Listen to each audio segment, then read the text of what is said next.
I babysit my siblings' kids every holiday while they partied. When I lost my home, they said, no room. So I charged them $30 an hour per child.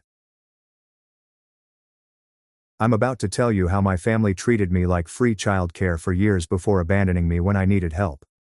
And when they tried to do the same thing when I got back on my feet, well, let's just say they had a reality check that is still reverberating through the family group chat. So, I'm 31, unmarried, and have no children, and evidently in my family, that immediately qualifies me as the chosen babysitter for every single holiday, birthday party, random Tuesday, and essentially whenever my siblings need someone to watch their offspring. I have two brothers, Alex, 36, and Ben, 34, and a sister, Laura, 29. They have 5 children between the 3 of them, ranging in age from 4 to 9. 5. That's a whole basketball squad with a substitute. Let me give you a picture of how this began. It was Thanksgiving around 6 years ago. I arrived to my folks' place, prepared to eat turkey, drink something, and watch football. You know, an average Thanksgiving. But the moment I arrived through the door, Laura gave me her then 4-year-old and her newborn like I was a friggin' coat rack. Perfect time. Can you watch Sophie and Max while we prepare dinner? I stood there holding these kids like, okay, I guess. I figured it was only for a few minutes while they set the table or anything. 2 hours later, I'm in the basement playing with blocks and changing diapers while everyone else is above having a great time, eating appetizers, drinking, and having adult discussions. Laura stared at me as if I had disrupted something essential as I arrived upstairs with both toddlers weeping and wanting their mother. Couldn't you keep them entertained a bit longer? We were just becoming more easygoing. That became a trend. Every holiday, I'd arrive up and within 10 minutes, kids would be given over to me, as if I was running a free daycare business. Christmas, here are 3 youngsters to entertain us as we open our presents.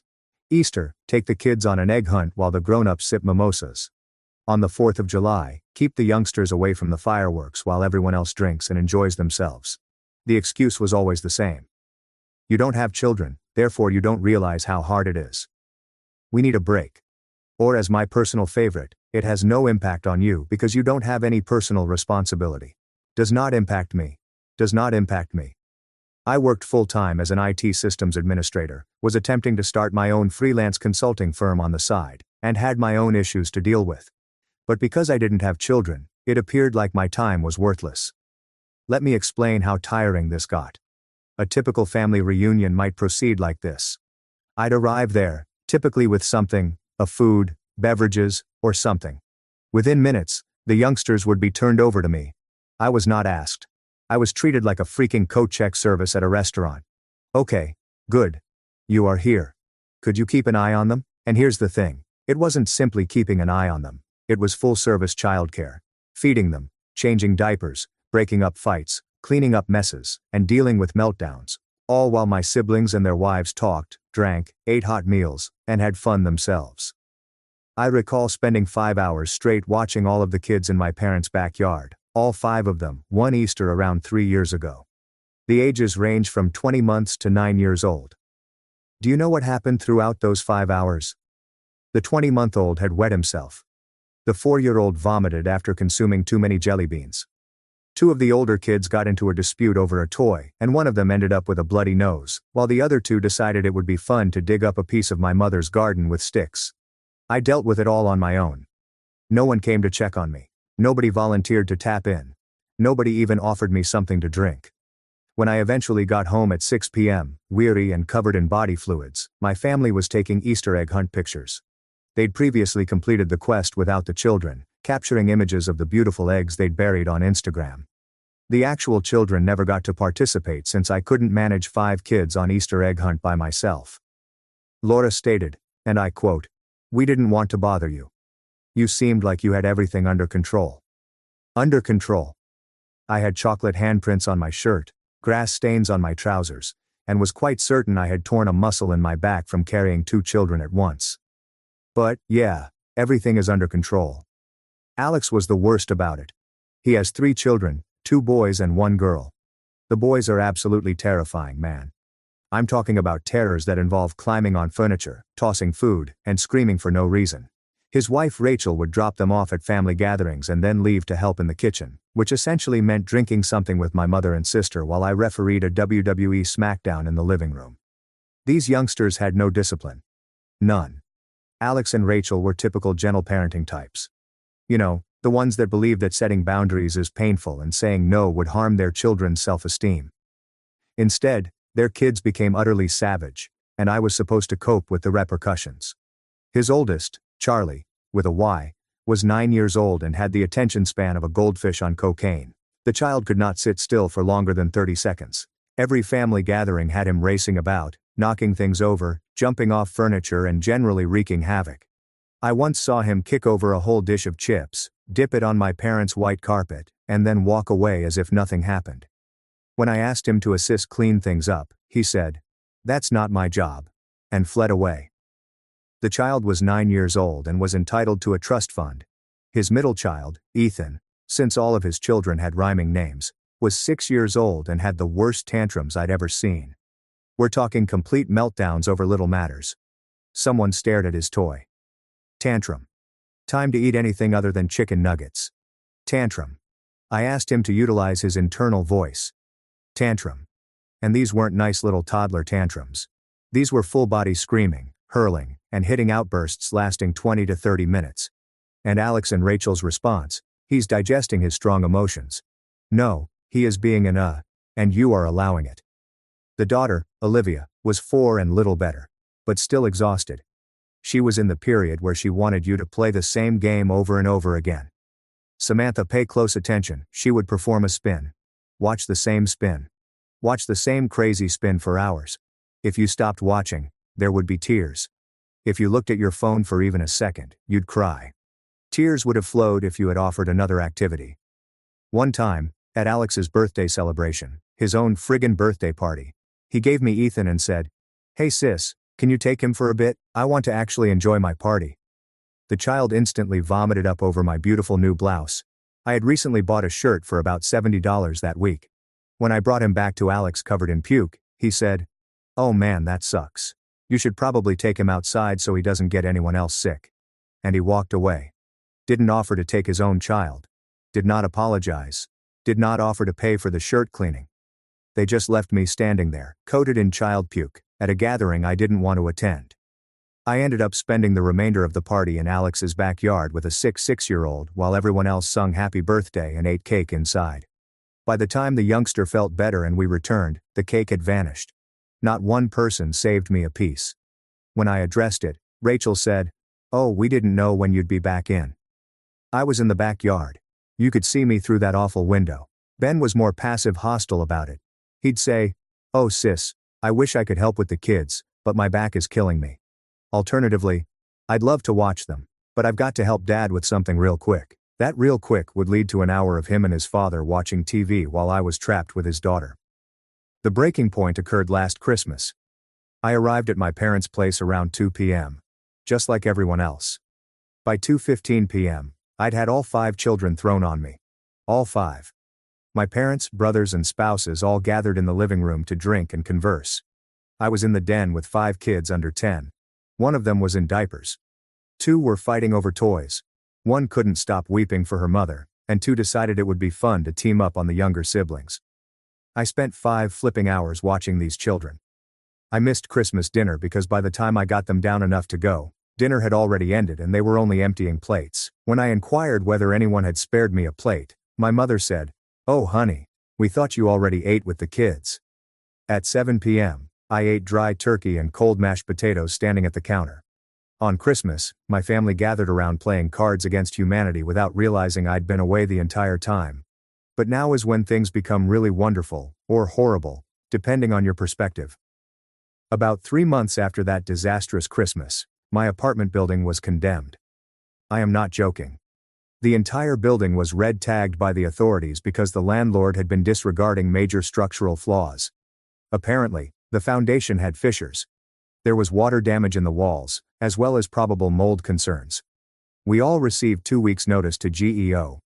I had been saving for a down payment on a condominium. I had around $9,000 in savings, but that wasn't enough yet.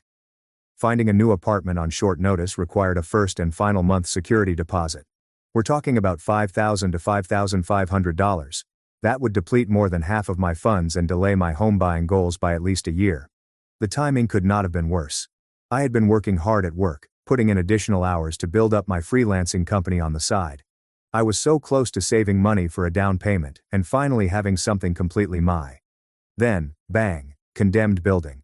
Forced to relocate immediately. All of my plans were wrecked. I attempted to look at it logically. Okay, I need a temporary solution. Only a week or two to find a nice place without signing a bad lease out of desperation. I have been there for my family several times. Surely they would understand. Surely they would assist. So I figured, you know what? I've always been there for my family when they needed something. Surely they'd let me stay on a sofa for a week or two until I found a suitable apartment and didn't have to sign a bad lease. I was not asking for money.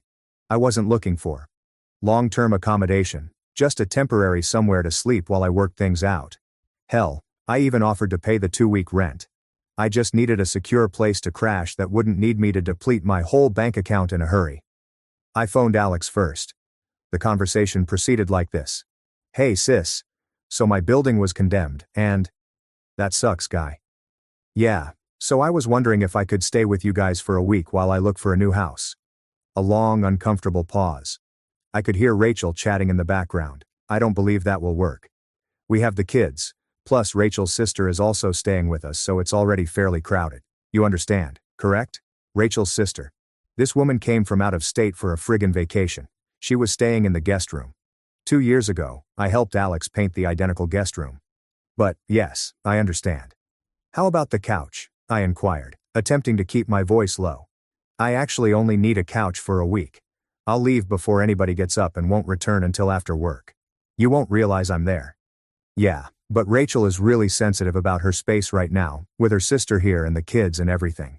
You know how she gets. It's not personal, sister. It's not personal, right?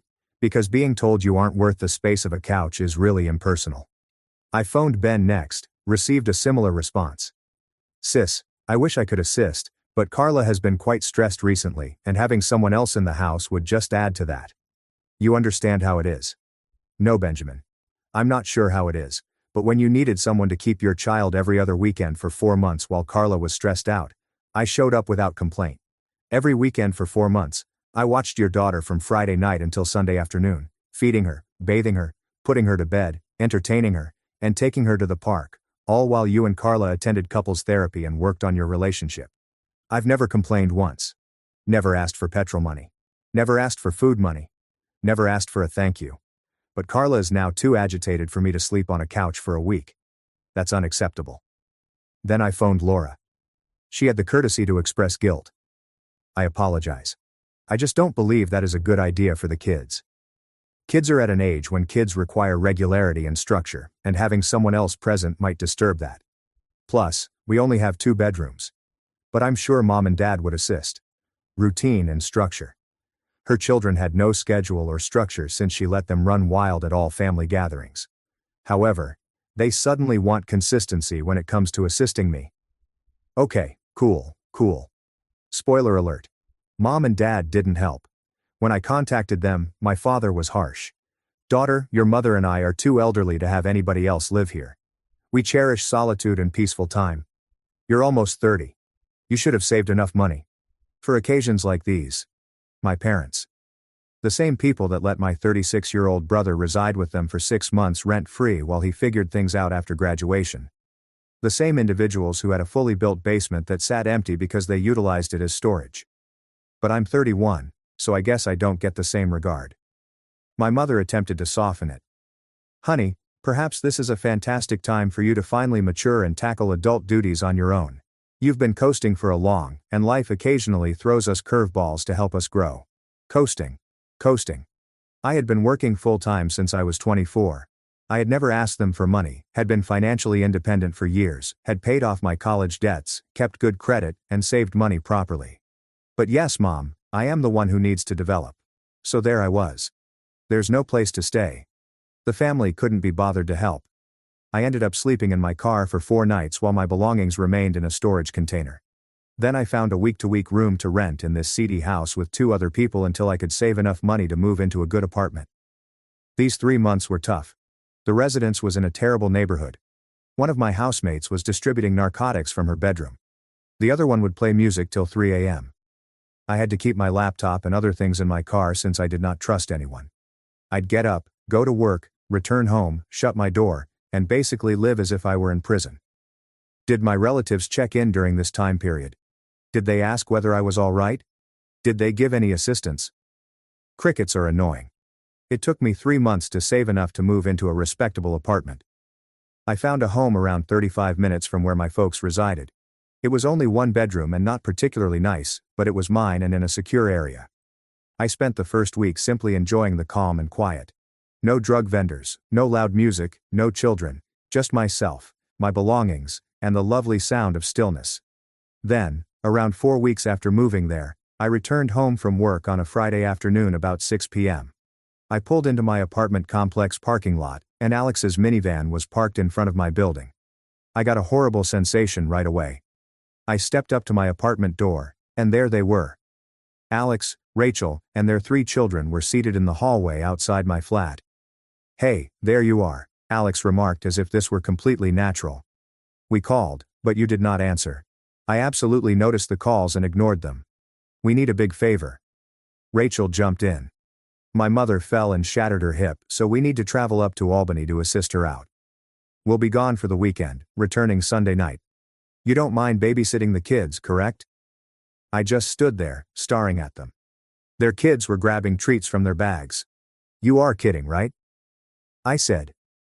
"What do you mean?" Alex was genuinely perplexed. "It's only for the weekend.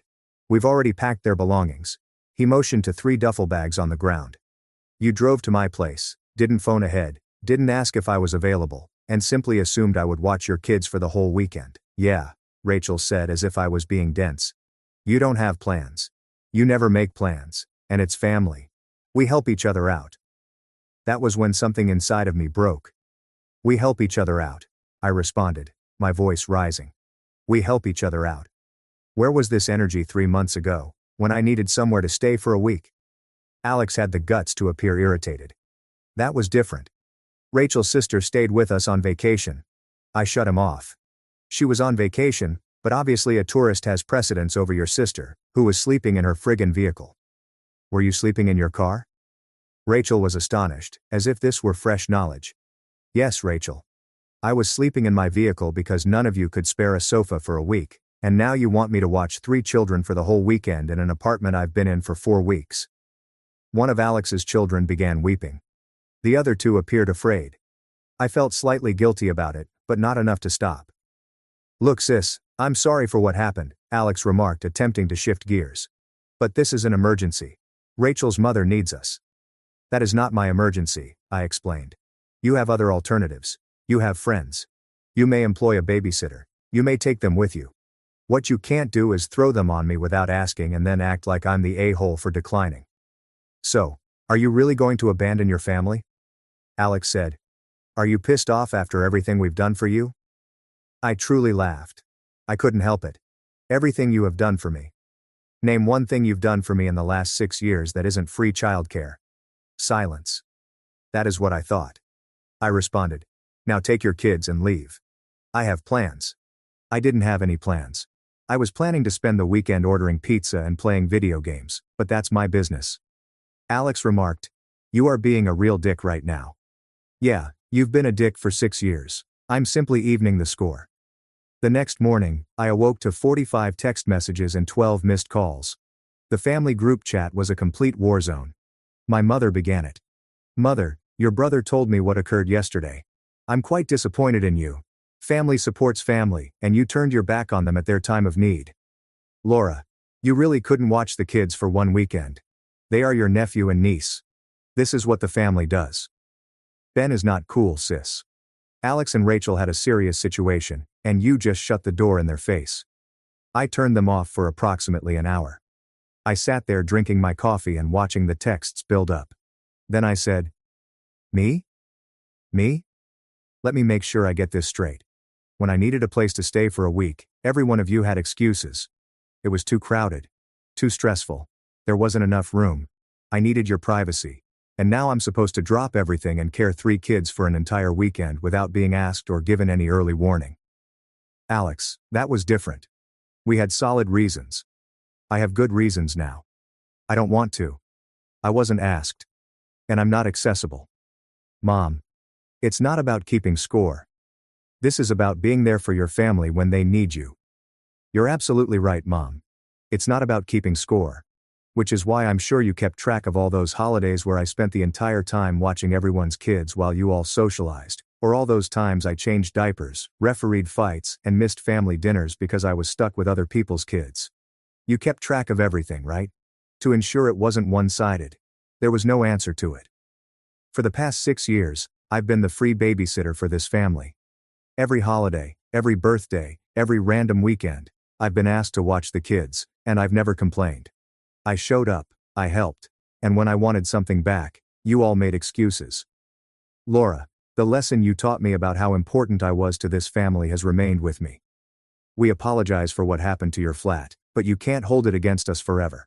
I'm not going to hold it against you forever. I'm simply matching your intensity. You made it apparent that assisting me wasn't a priority.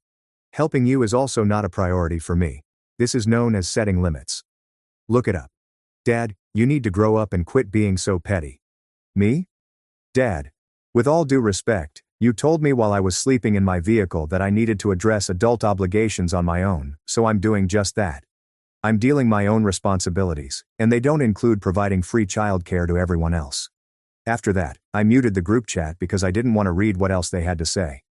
Over the following week, I received individual messages from everyone attempting different techniques, including Alex's apology. Look, I know we should have helped you when you needed it, but this doesn't help. It only makes things worse. I said, you're correct. It doesn't solve anything. But I'm not attempting to solve anything. I'm trying to keep my peace. Laura attempted the emotional path. The kids keep asking about you, they miss their aunt, and you're punishing them for something they didn't do. I said, I am not punishing anyone. I'm simply not available anymore. You can tell them that Aunt Samantha has her own life and cannot drop everything to babysit anymore. It might be a good lesson for them. Ben attempted logic. If you keep this up, you're going to destroy the family dynamic. I said, Ben, the family dynamic was shattered the moment you all decided my time, wants, and issues were unimportant since I don't have children. I'm simply acknowledging reality. My mother attempted guilt. You are hurting my heart. I raised you to be better than that. That one stung, to be honest, but I reacted nonetheless. You trained me to be helpful and dependable, which I was for 6 years. But you also taught me self-respect, and I'm choosing to respect myself enough not to let others take advantage of me anymore. My dad texted me, you're being childish. I did not react to that one. The true kicker came 2 weeks later, when Ben hosted a father-daughter dance at his kid's school, and he emailed me asking if I'd come shoot photographs because he wasn't good with cameras. I said, hire a photographer. Google portrait photography plus your city. There are many of possibilities, he said. Dude, seriously, I'm asking for a favor. I'm saying no, just like you did when I begged for a favor. Doesn't it feel bad? The family group chat was then reactivated. More messages about how irrational I was, how everything revolved around me, and how I needed to let go of the past and go on. My mother wrote a lengthy letter on how families disagree, but we work through issues, and how carrying grudges only harms you in the end. I sent one final message to the group. I'd like to make very clear, this is not a grudge. For 6 years, I was regarded as the backup child care plan. My time was not appreciated, my life was not respected, and when I needed assistance, I was told to mature and manage it on my own. This is not me being petty or angry, it is me creating boundaries that should have existed all along. So that's precisely what I'm doing. I'm managing my own life, which means I'm no longer accessible for last-minute babysitting. If you want me to watch your children, you must ask me ahead of time. And if I say yes, there will be a fee of $30 per hour per child, with a 5-hour minimum. I am no longer willing to ruin my vacation by watching your children. Those are my limits. You may accept them or not, but I'm tired of being taken advantage of. If that makes me the villain in your tale, I'm fine with that. After about 10 minutes of radio silence, Alex said, you're seriously going to charge your own family to babysit me? You're seriously going to expect me to provide free labor indefinitely? Babysitters get paid. You want childcare, you pay for childcare. The family discount is that I'm available. The regular price for everyone else is $40 per hour. Laura, this is insane. Family doesn't charge family. My family does not desert me when I need a place to sleep, yet here we are. Mom, I can't believe you're putting a price on spending time with your nieces and nephew. I'm not. If you want to invite me over for a family meal where everyone hangs out together, I'm there. If you want me to take the kids to the park, the zoo, or a movie as their aunt, that's okay. Let's make plans. But if you want to hand me your children and vanish for hours while I care for them, that's a work, and jobs get paid. It's not complex. The debate continued on for a little longer, but I stopped engaging because I'd said what I needed to say. Either they'd respect my limits or they wouldn't, and either way, I was done being a doormat. 3 months have gone since then, and the family dynamics have changed. I'm still invited to events, but there's a tension. I show up, I'm polite, I greet the kids, but the second someone attempts to hand me a child and walk away, I return it. Can you babysit Sophie while I help in the kitchen? No, I am watching the game. Can you take Max outdoors for a minute? He is your child, not mine. The awkwardness is real, but you know what? I'm sleeping great at night, my weekends are my own, and my holidays are genuinely pleasurable now. I'm not covered in puke, breaking up toddler fights, or missing dinner because I'm confined in a room with kids. Last week was my birthday. I had a quiet celebration with some friends who actually care about me. My family texted me and my mother tried to guilt me into coming over for a family celebration, which I knew would end with me watching kids while everyone else partied. I politely declined, saying, "Thanks, but I have plans." She inquired, "What are your plans?" I told her it wasn't her business, but I was spending my birthday doing what I wanted with people I admired.